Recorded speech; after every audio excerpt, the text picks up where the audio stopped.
Olá pessoal, tudo bem? Sou o professor Márcio Branco de História do QG.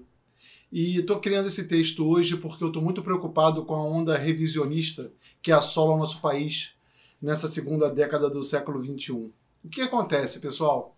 O revisionismo hoje veicula que a vacina de sarampo causa autismo, veicula que o IBGE mente a população, veicula que o comunismo é dominante nas grandes empresas do Brasil, que o sistema financeiro brasileiro é dominado pelos comunistas, que o comunismo cultural assola o Ocidente e por isso é necessário proteger as nossas crianças, que as nossas crianças inclusive sofrem abusos a partir dos 9 meses, quando supostamente as pessoas de esquerda tendem a masturbar as crianças a fim de deturpar a natureza inocente desses seres divinos. É muito preocupante isso, porque essa onda revisionista coloca em xeque prismas, paradigmas, verdades antes postas como científicas. E aonde a gente vai parar?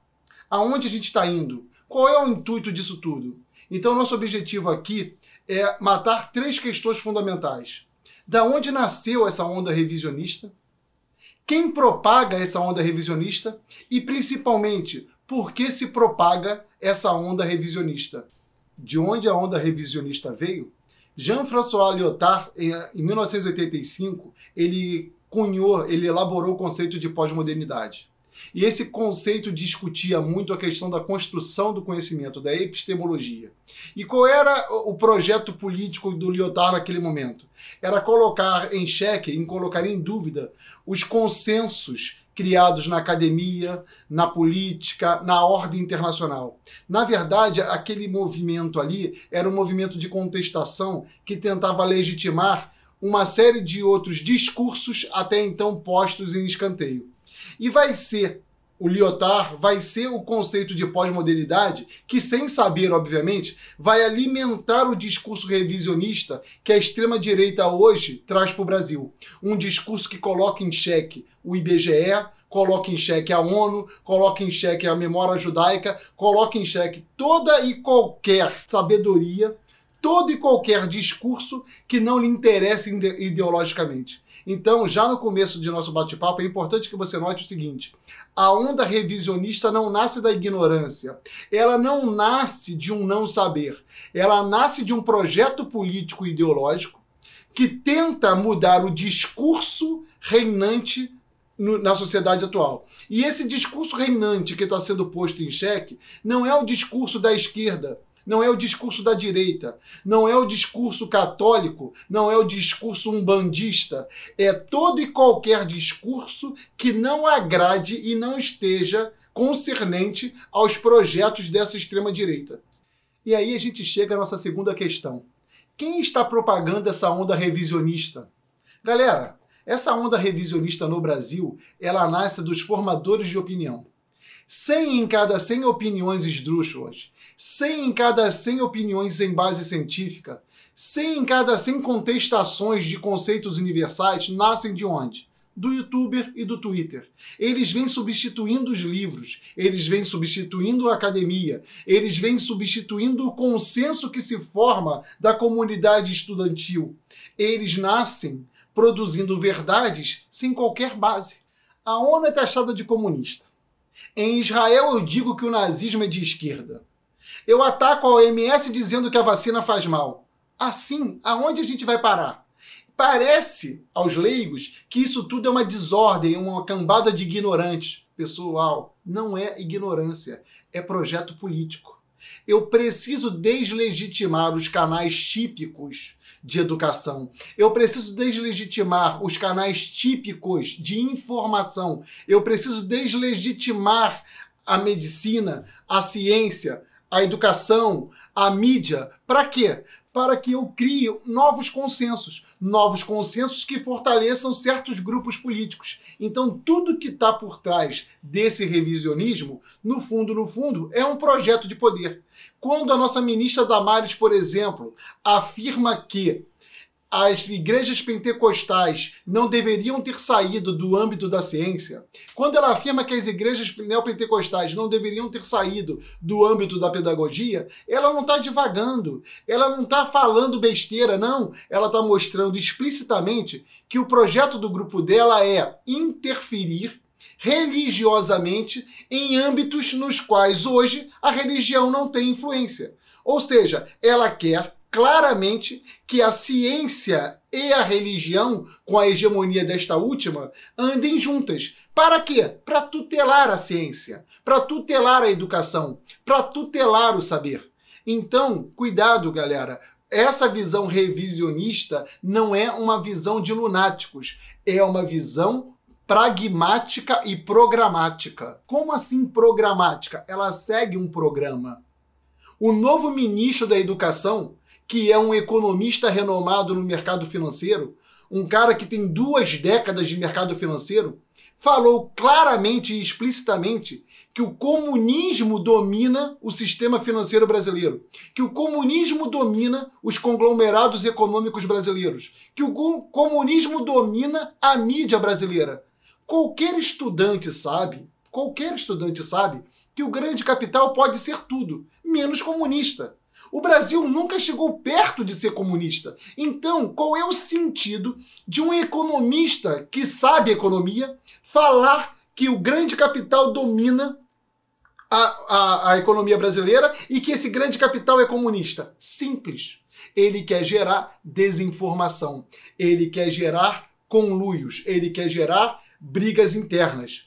Lembra em outros vídeos, quando eu falei para vocês que os fascistas lá na Alemanha, eles tiveram que produzir um inimigo interno muito forte para legitimar medidas drásticas? E qual foi o inimigo interno que a Alemanha fascista, ou seja, nazista, criou? Os judeus.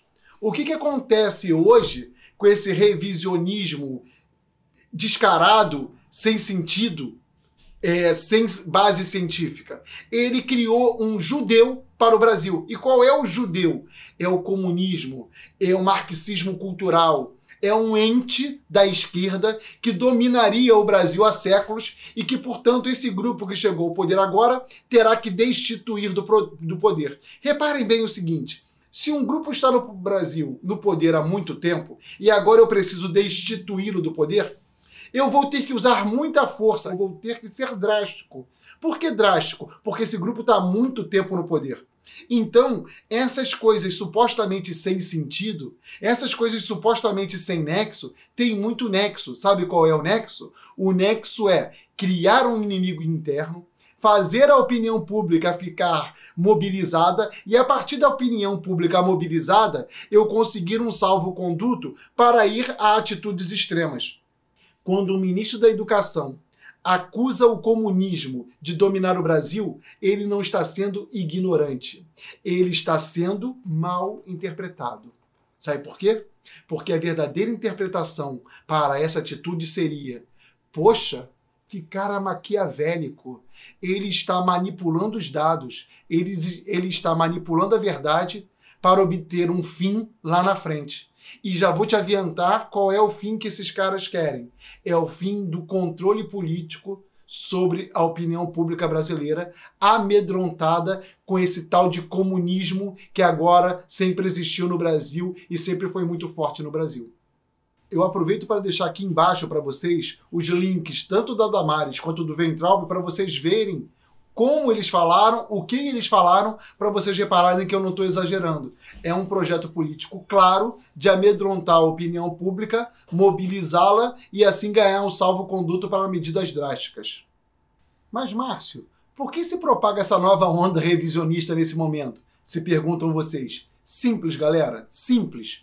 Para reescrever a história de forma a fortalecer os novos agentes que estão no poder. Esses novos agentes, fortalecidos por essa nova história, teriam mais estabilidade e ficariam mais tempo no poder. Simples assim. E eu posso provar. Eu queria muito discutir com vocês agora o evento de 31 de março, 1º de abril de 1964. Ora, é ponto pacífico que houve uma quebra institucional. É ponto pacífico que o governo do Castelo Branco inaugurou a cassação de partidos políticos com ato institucional número 2. É ponto pacífico que entre 64 e 80, mais ou menos, 81, 82, havia cassação cíclica de políticos no Brasil. Havia perseguição, havia censura. Então havia uma quebra da ordem institucional. E o que aconteceu nesse ano de 2019? Por mídias sociais oficiais, o governo veiculou uma mensagem afirmando que o Exército Brasileiro democratizou o Brasil em 1964. O áudio fala textualmente que o Exército instituiu a quebra do regime e para defender a democracia. É mais uma guerra em nome da paz. Reparem a falta de nexo, reparem a contradição intrínseca. Ninguém faz guerra pela paz, porque a guerra em si é a negação da paz. Ninguém, em nome da democracia, quebra a ordem institucional, violenta o Supremo Tribunal Federal, tira do poder um presidente eleito democraticamente. Isso não é defender a democracia, é quebrar a democracia. Mas, professor, não é verdade também que muita gente queria o golpe militar? Sim, galera, claro que é verdade. As burguesias agrária, industrial, financeira, a classe média nas marchas da família com Deus pela liberdade, a CNBB, o alto clero das religiões cristãs no geral, todos apoiaram o golpe civil-militar de 64. Eu não estou dizendo aqui que o golpe foi obra dos militares, porque isso também seria um desvirtuamento claro dos fatos. O que eu estou colocando aqui é o seguinte: nesse revisionismo barato, eu esqueço as cassações, eu esqueço a tortura, eu esqueço o assassinato dos porões, eu esqueço a censura explicitada com o ato institucional número 5, eu esqueço o massacre de índios no norte, eu esqueço uma série de acontecimentos reais, factuais, que marcaram a nossa história, a fim de reescrever essa história. Isso é revisionismo. O Jango era um trabalhista, o Jango era um varguista. No máximo, o Jango poderia ser um homem de centro-esquerda. O Jango nunca chegou perto de ser comunista e, portanto, não haveria a menor chance do Jango se aliar ao leste europeu, por exemplo, na Guerra Fria, para legitimar um golpe comunista no Brasil. Foi o Instituto de Pesquisas e Estudos Sociais, foi o Instituto Brasileiro de Ação Democrática e outros órgãos das elites que legitimaram o golpe, criando um novo Jango ficcional, um Jango muito longe do Jango real. Assim eu mostro para vocês que o revisionismo não está nascendo hoje. O revisionismo sempre há. Toda a luta do poder pode trazer embutida nela algum teor de revisionismo. Mas o que me assusta hoje é que o revisionismo está chegando ao limite extremo da descrença. Gente, o mundo está voltando a ter doenças já extirpadas porque muitas famílias, crendo nesses sábios do youtuber, crendo nesses sábios do Twitter, deixaram de vacinar suas crianças.